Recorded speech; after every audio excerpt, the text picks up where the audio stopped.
We'll guide you through how to screen record with internal audio on QuickTime Player on a Mac. If you find this useful, then consider subscribing and liking the video. So perhaps you want to go and capture the sound that is coming from your computer. For example, if you're playing a game, you may want to go and capture that game audio and other audio that is coming from your Mac. And you want to do that with QuickTime Player. We're going to guide you through this step by step on how it can be done. Make sure it's this full guide and don't skip anything, otherwise you may go and miss an important part. So without any further ado, let's go and get started. So to do this, we are going to go and need to get an app. Don't worry, we're going to guide you through it step by step.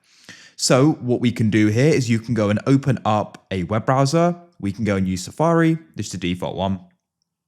Now what we need to do is we need to go and search something called black hole. So keep watching, I'm showing you exactly how to get it. Just type in black hole audio Mac. Now what you can do is come here, it's the existential audio one.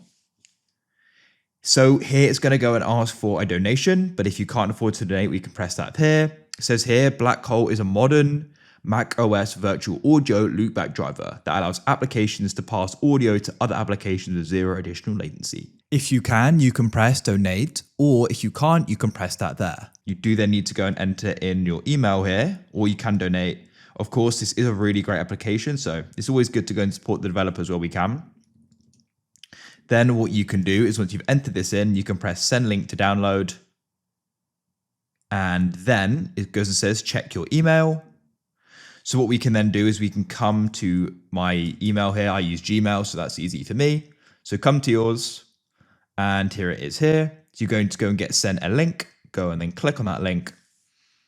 And now we're brought to the download page. So what we can then do is go and choose see these different versions here. If you're not sure, we just go and use the top one. That's going to be fine.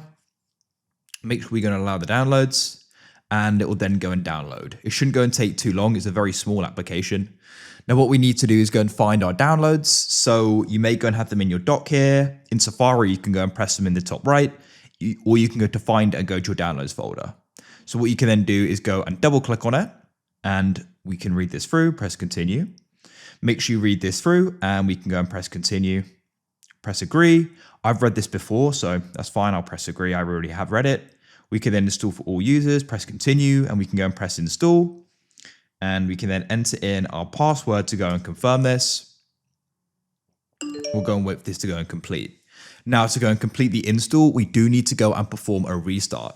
So what I'm going to do here is going to go and stop the recording and we'll come back once we go and have restarted it. After you've gone and restarted it, now what we need to do is we need to go and open up the audio application on our Mac. So you want to come to the top right and go and find the search, and we're going to go and type in audio MIDI setup. Have that highlighted and press enter and it'll go and open up. Now over to the left, we can see black hole here. What you want to do is come down to the bottom left and press the plus and find create multi-output device. Now what we can do here is we can go and choose where the audio is going to be outputted. So in this case, we want to have the speakers, or if you're using headphones, select them. And also black hole needs to be selected. This means the audio is then going to both the speakers and black hole.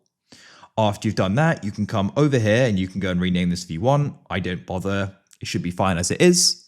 And next, what you want to do is you want to come to the bottom and find system settings. Should be in your dock. Otherwise, you can press the Apple icon and press system settings. On the left, go and scroll down and find sound, come to output, and you want to go and then select the multi-output device, like so. That means the sound's now going through that, and it's then going to be outputted to both the MacBook Pro speakers and the black hole. Now what we need to do is come to the bottom left of audio MIDI again, press the plus and find create aggregate device. Then what you want to do is you want to go and find the devices that you want to go and have captured.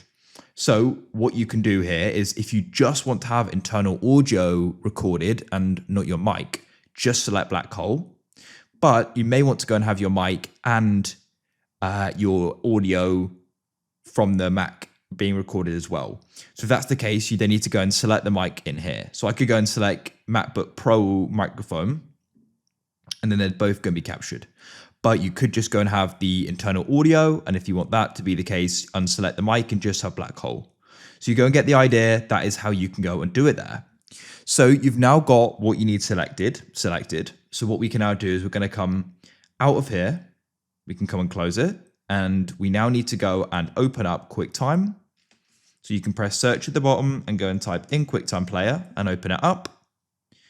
Now what you need to do is you need to go and, of course, as you usually would, you can go and click on it with 2 fingers or right click and press new screen recording. It should then pop up. Go and choose if you want to record the entire screen, and we'll press options. Now what you need to do is come into microphone and you need to go and select aggregate device. That's really key. So now, depending upon whether you went and selected to go and record just your audio from your Mac, internal audio, or the mic as well, is now going to be captured. So what you can do is you can go and we'll go and press record. So we're now going to be recording, and what I'm going to do here is just do this with a test. So I have got a video here.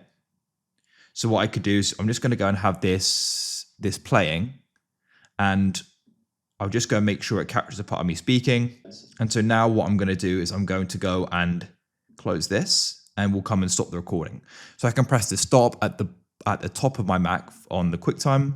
And what I'm now going to do is go and play this back, and I can go and hear the internal audio that may be coming from my microphone here as well. But that's it. That is how you can go out and record internal audio of QuickTime Player. It's much easier than you probably think.